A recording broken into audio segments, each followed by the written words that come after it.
Hello, and welcome back to The Greatest Books. I fortunately am sporting my wonderful cardigan that my wife maliciously hid from me, but I found it and it's back on now. Today we'll be reading Chapter 5 from Treasure Island. Chapter 5, The Last of the Blind Man. My curiosity, in a sense, was stronger than my fear, for I could not remain where I was, but crept back to the bank again. Once sheltering my head beneath a bush of broom, I might command the road before our door. I was scarcely in position ere my enemies began to arrive, 7 or 8 of them running hard, their feet beating out of time along the road, and the man with the lantern some paces in front.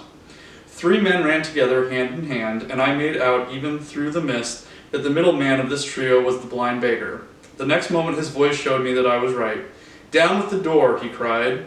"Aye, aye, sir," answered 2 or 3, and a rush was made upon the Admiral Benbow, the lantern-bearer following, and then I could see them pause, and hear speeches pass in a lower key, as if they were surprised to find the door open. But the pause was brief, for the blind man again issued his commands. His voice sounded louder and higher, as if he were afire with eagerness and rage. In, he shouted, and cursed them for their delay. 4 or 5 of them obeyed at once, 2 remaining on the road with the formidable beggar. There was a pause, then a cry of surprise, and then a voice shouting from the house, "Bill's dead!" But the blind man swore at them again for their delay. "Search him, some of you shirking lubbers, and the rest of you aloft and get the chest," he cried. I could hear their feet rattling up our old stairs, so that the house must have shook with it. Promptly afterwards, fresh sounds of astonishment arose. The window of the captain's room was thrown open and with a slam and a jingle of broken glass, and a man leaned out into the moonlight, head and shoulders, and addressed the blind beggar on the road below him. "Pew," he cried, "they've been before us. Someone's turned the chest out alow and aloft." "Is it there?" roared Pew. "The money's there." The blind man cursed the money. "Flint's fist, I mean," he cried. "We don't see it nohow," returned the man. "Here, you below there, is it on Bill?" cried the blind man again. At that, another fellow, probably him who had remained below to search the captain's body, came to the door of the inn. "Bill's been overhauled already," said he. "Nothing left." "It's these people of the inn. It's that boy. I wish I had put his eyes out," cried the blind man, Pew. "They were here no time ago. They had the door bolted when I tried it. Scatter, lads, and find 'em." "Sure enough, they left their glim here," said the fellow from the window. "Scatter and find 'em. Rout the house out," reiterated Pew, striking with the stick upon the road. Then there followed a great to-do through all our old inn, heavy feet pounding to and fro, furniture thrown over, doors kicked in, until the very rocks re-echoed, and the men came out again, one after another on the road, and declared that we were nowhere to be found. And just then the same whistle that had alarmed my mother and myself over the dead captain's money was once more clearly audible through the night, but this time twice repeated. I had thought it to be the blind man's trumpet, so to speak, summoning his crew to the assault, but I now found that it was a signal from the hillside towards the hamlet, and from its effect upon the buccaneers, a signal to warn them of approaching danger. "There's Dirk again," said one. "Twice. We'll have to budge, mates." "Budge, you skulk," cried Pew. "Dirk was a fool and a coward from the first. You wouldn't mind him. They must be close by. They can't be far. You have your hands on it. Scatter and look for them, dogs." "Oh, shiver my soul," he cried, "if I had eyes." This appeal seemed to produce some effect, for 2 of the fellows began to look here and there among the lumber, but half-heartedly, I thought, with half an eye to their own danger all the time, while the rest stood irresolute on the road. "You have your hands on thousands, you fools, and you hang a leg. You'd be as rich as kings if you could find it, and you know it's here, and you stand there malingering. There wasn't one of you dared face Bill, and I did it, a blind man, and I'm to lose my chance through you? I'm to be a poor crawling beggar sponging for rum when I might be rolling in a coach? If you had the puck of a weevil and a biscuit, you would catch them still."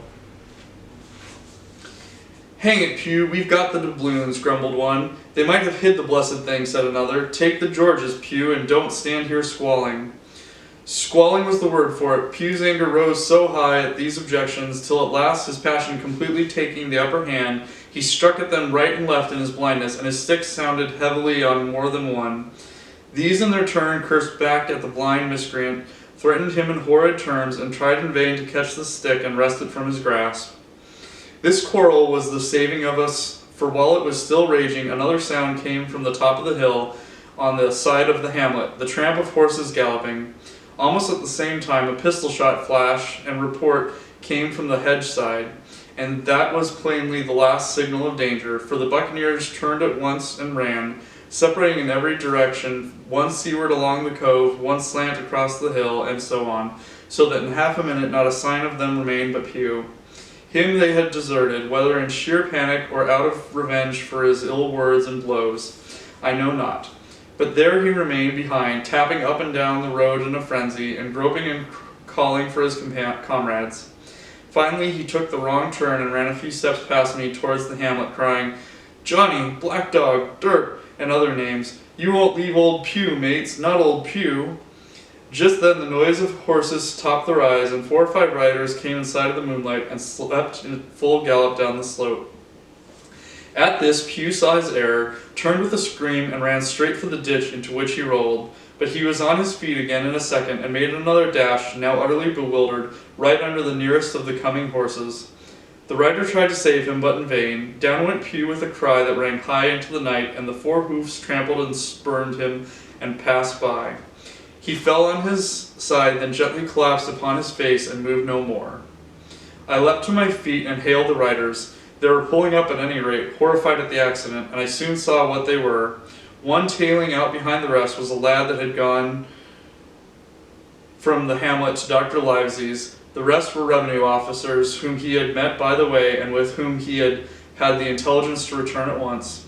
Some news of the lugger in Kit's Hole had found its way to Supervisor Dance and set him forth that night in our direction, and to that circumstance my mother and I owed our preservation from death.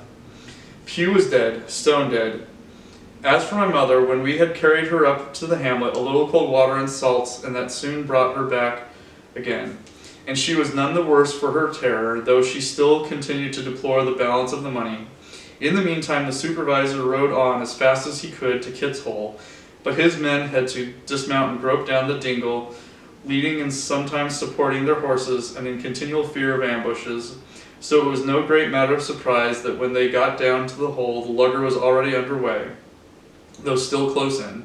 He hailed her, a voice replied telling him to keep out of the moonlight or he would get some lead in him, and at the same time a bullet whistled close by his arm. Soon after the lugger doubled the point and disappeared. Mr. Dance stood there, as he said, like a fish out of water, and all he could do was to dispatch a man to warn the cutter. And that, said he, is just about as good as nothing. They've got off clean, and there's an end. Only, he added, I'm glad I trod on Mr. Pew's corns, for by this time he had heard my story. I went back with him to the Admiral Benbow, and you cannot imagine a house in such a state of smash. The very clock had been thrown down by these fellows in their furious hunt after my mother and myself. And though nothing had actually been taken away except the captain's money bag and a little silver from the till, I could see at once that we were ruined. Mr. Dance could make nothing of the scene.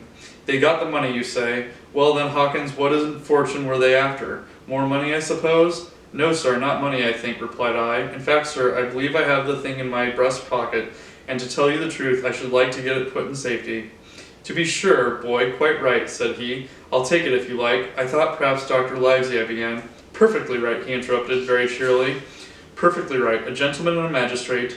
And now I come to think of it, I might as well ride round there myself and report to him or squire. Master Pew's dead, when all's done, not that I regret it, but he's dead, you see, and people will make it out against an officer of His Majesty's revenue, if make it out they can. Now I tell you, Hawkins, if you like, I'll take you along. I thanked him heartily for the offer, and we walked back to the hamlet where the horses were. By the time I had told my mother of my purpose, they were all in the saddle. Dodger, said Mr. Dance, you have a good horse. Take up this lad behind you. As soon as I was mounted, holding on to Dodger's belt, the supervisor gave the word, and the party struck out at a bouncing trot onto the road to Dr. Livesey's house. Thus ends Chapter 5. Thank you and have a good day.